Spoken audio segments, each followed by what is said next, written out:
She slammed her car door so hard it made my windows shake. Then she strutted right up to my porch with that smug HOA clipboard in her hand. "You're trespassing on community property," she yelled, loud enough for the whole street to hear. I was mowing my front lawn. My lawn. I turned off the mower and wiped the sweat off my face. "Community property," I said. "Lady, this is my land." She smirked, pointing at the edge of my driveway where the grass met the concrete. "According to our HOA rulebook, this strip belongs to the association. You can't modify, decorate, or even mow it without approval." I almost laughed. "You mean the strip I planted 10 years ago before the HOA even existed?" Her face twitched. She hated that. "You think you can just do whatever you want? We have rules here. And people like you always break them. People like me." I caught that tone. Slow, sharp, full of fake power. The kind that hides behind rules and paper threats. Then she pulled something from her purse, an official-looking notice. "Effective immediately," she said, waving it like a sword. "Your property is under review for violation of HOA standards. If you refuse to comply, we'll contact the authorities." I took the paper, read it once, then twice. It had no signature. No seal. Just her name scribbled across the bottom, Karen Doyle, HOA Enforcement Officer. I looked up. "You just made this yourself?" Her lips curled. "You'll see how real it is when the police show up." And right then, sirens. 2 black SUVs rolled up the street, lights flashing. She crossed her arms and smiled like a queen watching her army arrive. "See," she said. "They're here for you." I didn't move. I just watched as 2 men stepped out of the SUV. Wearing uniforms that didn't look quite right, too shiny. No badges, no department labels. "Sir," one of them said. "We've received reports you're resisting community authority." I stared at their belts, cheap holsters, no radio units. Everything about them screamed fake. Karen stood behind them, arms folded, grinning. "I told you," she said. "He's breaking the law." I took a deep breath, calm but cold. "You made a mistake, ma'am." Her smile faltered. "Excuse me." I stepped forward.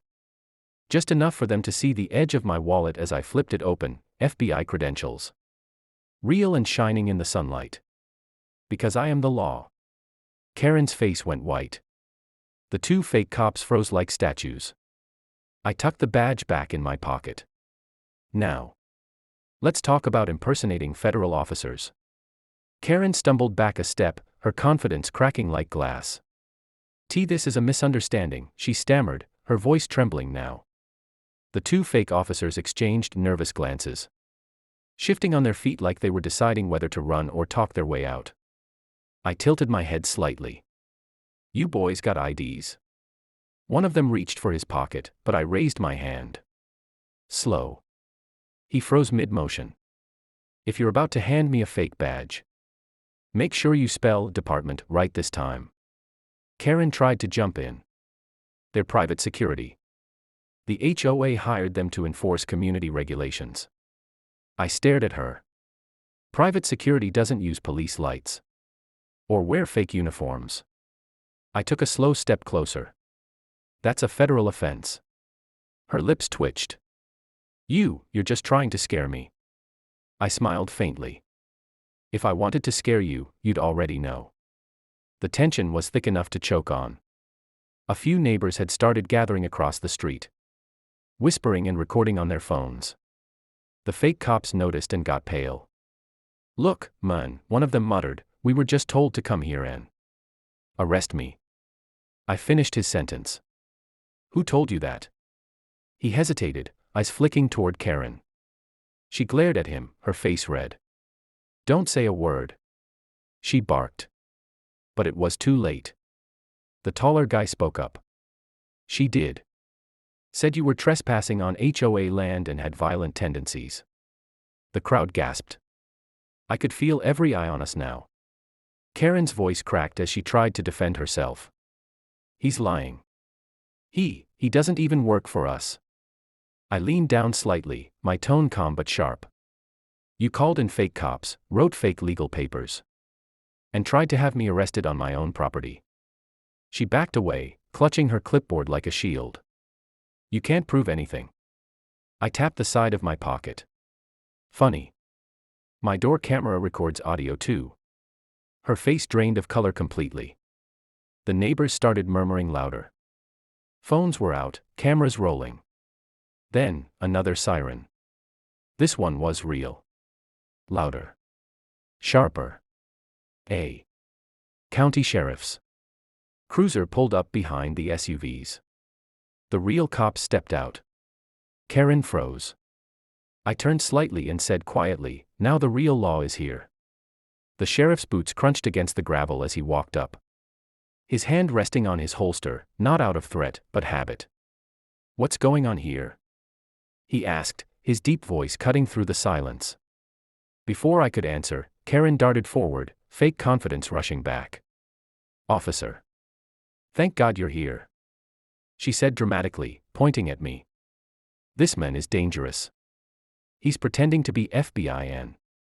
Ma'am," the sheriff interrupted flatly, "I know who he is." That single sentence hit her harder than any punch. The fake cops exchanged terrified looks. I folded my arms and stayed quiet, letting it all unfold. The sheriff nodded toward me. "Agent Miller's been working with us for years. What exactly are you doing calling fake police to his house?" Karen blinked fast, trying to process what she just heard. "Wait, you're saying he's really FBI?" I said simply, my tone calm. "And you just made a federal mistake?" The crowd gasped. Phones were raised higher. Someone whispered, "Oh my God, she messed with the wrong guy." Karen's fake cops started stepping backward. Toward their SUV. "We're just gonna leave," one mumbled. But the sheriff barked, "Stay right there." They froze instantly.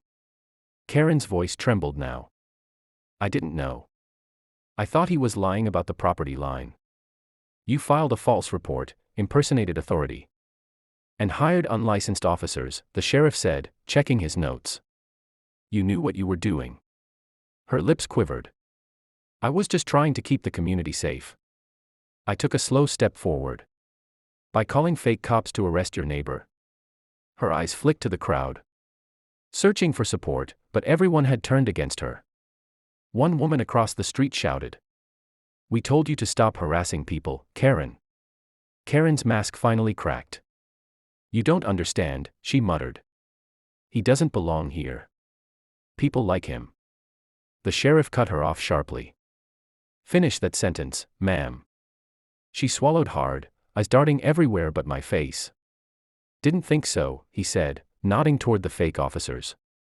"Put your hands where I can see them. All three of you." Karen's clipboard hit the ground. I looked at her quietly and said, "You should have just asked about the property line." Karen's shoulders slumped as the sheriff read her rights. The two fake officers stood silent, their hands cuffed, faces pale as chalk. The neighborhood watched in stunned silence, phones out. Every moment being recorded. For once, Karen had no audience to control. No clipboard to hide behind, no fake rule to throw in someone's face. She tried one last time. "You can't do this," she said weakly, her voice trembling. "I'm on the HOA board." The sheriff didn't even look up. Not anymore. I stood there, calm. I didn't gloat. Didn't smile. I'd seen people like her before, bullies wrapped in paperwork. Power addicts pretending to be heroes. As the sheriff led them away, one of the neighbors, an old veteran from across the street, walked over and patted my shoulder. "You handled that with class," he said. I nodded. "That's the thing about power," I replied. "Real power doesn't need to shout." He smiled. "Guess she learned that the hard way." Karen screamed as they put her in the cruiser. "You'll regret this. The HOA will hear about this." The sheriff shut the door without a word. The sirens faded down the street. The crowd began to disperse, some whispering, some shaking their heads. My phone buzzed, security footage upload complete.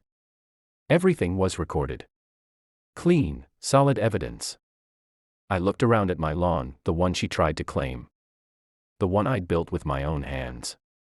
For the first time that day, the place felt peaceful again. A little boy from next door waved shyly.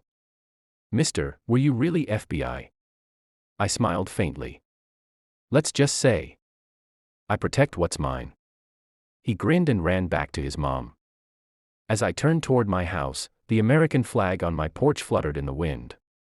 It reminded me why I came back home in the first place, not for titles. Not for power, but for peace. Because freedom isn't about who's in charge. It's about knowing when to stand your ground. And that day, I did.